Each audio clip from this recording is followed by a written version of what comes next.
Good morning students. आजकल हमने देखा था सहसंयोजी आबंध मीन्स जो साझेदारी से जो बॉन्ड बनता है उसको हम क्या बोलते हैं, सहसंयोजी आबंध।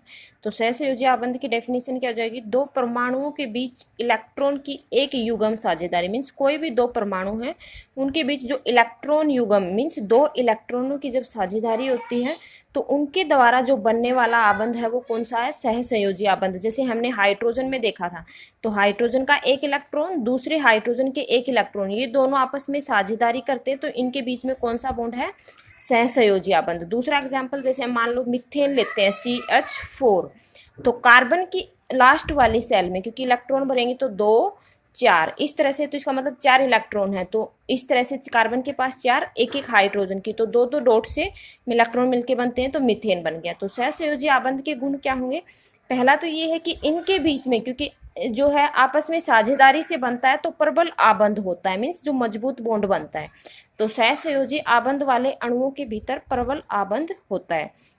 उसके बाद में इनके बीच में जो इंटरमोलिकुलर फोर्स है मीन्स अंतरात्मक जो गुण जो फोर्स है वो कम होती है, क्योंकि हमने देखा था जो आयनिक कंपाउंड होते हैं जो आयनिक होते हैं उनमें आयन्स बनते हैं मीन्स पॉजिटिव बनता है और नेगेटिव, और दो अपोजिट चार्ज एक दूसरे को स्ट्रोंगली अट्रैक्ट करते हैं।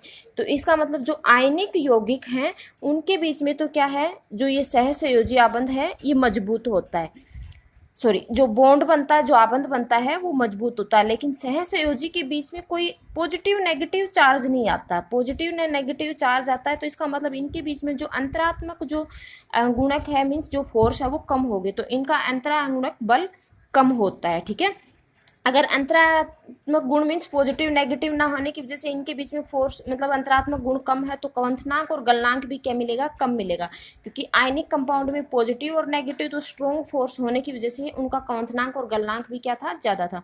तो इन यौगिकों का क्वथनांक एवं गलनांक कम होता है मीन्स ज़्यादा नहीं होता। अब ज़्यादा नहीं होता, अब इसके बीच में क्योंकि विद्युत का जो चालक होते हैं दो ही कारण होते हैं, एक तो जिसमें आयंस बनते हो मीन्स पॉजिटिव नेगेटिव बनते हो, या फिर जिसमें इलेक्ट्रॉन फ्री हो। ठीक है, जिसमें इलेक्ट्रॉन मुक्त अवस्था में हो तो तभी तो क्या करते हैं, विद्युत का सुचालक होते हैं।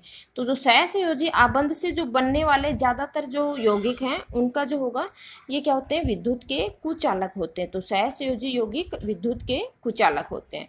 उसके बाद में हम देखते हैं कार्बन के अप्रूप मीन्स कार्बन के कौन कौन से एलोट्रोप्स हैं वो पाए जाते हैं। सबसे पहले जैसे तीन मेनली तो दो ही मिलते हैं, ये कम मात्रा में मिलता है। तो हीरा है जिसको हम डायमंड बोलते हैं, ग्रेफाइट है और बकमिस्टर फुलरीन है। तीन है, हीरा, ग्रेफाइट और बकमिस्टर फुलरीन। सबसे पहले देखो हीरा। हीरा क्या होता है, जो कार्बन का जैसे क्योंकि कार्बन से ही मिलके बनता है तो कार्बन का जो प्रत्येक अणु है वो 4 अन्य परमाणुओं के साथ घिरा हुआ मिलेगा। इस तरह से प्रत्येक अणु 4 परमाणुओं के साथ मीन्स जैसे इस तरह से कार्बन के साथ इस तरह से, फिर अगला इस तरह से 4 कार्बन एटम के साथ इस तरह से घिरा हुआ मिलेगा। ठीक है, तो कार्बन का प्रत्येक परमाणु कार्बन के अन्य 4 परमाणुओं के साथ आबंधित होता है। जैसे मान लो ये कार्बन एटम है, ये 4 कार्बन एटम के साथ बॉन्डेड मिलेगा इस तरह से। ठीक है, ऐसे ये वाला कार्बन एटम है फिर 4 कार्बन एटम के साथ बॉन्डेड मिलेगा, ऐसे ये वाला कार्बन एटम है फिर 4 कार्बन एटम के साथ बॉन्डेड मिलेगा, तो इस तरह से मिलेंगे। ठीक है, जिससे एक दृढ़ त्रिआयामी संरचना होती है। ठीक है, इसके कारण से इनकी क्या होती है, त्रिआयामी मीन्स 3 आबंध वाली। ठीक है, हीरा जो होता है क्योंकि इसमें कोई भी फ्री इलेक्ट्रॉन नहीं है और फ्री इलेक्ट्रॉन नहीं है तो ये क्या होते हैं, बिजली के कुचालक होते हैं मीन्स विद्युत के क्या होते हैं, चाहे आप यहाँ पे विद्युत भी लिख सकते हैं, विद्युत के कुचालक होते हैं। तो हीरा विद्युत का कुचालक होता है। जब हीरे को जलाया जाता है तो कार्बन डाइऑक्साइड गैस निकलती है। ठीक है, जब हीरे को जलाया जाता है तो कौन सी गैस निकलती है, कार्बन डाइऑक्साइड।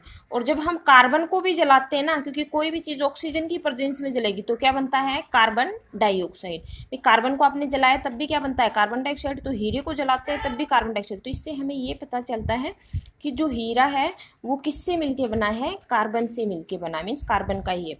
जब हीरे को जलाया जाता है तो कार्बन डाइऑक्साइड गैस बनती है। इससे यह पता चलता है कि हीरा सिर्फ कार्बन से मिलके बनता है। तो इससे हमें क्या पता चलता है कि हीरा है वो सिर्फ कार्बन से मिलके बनता है। ठीक है।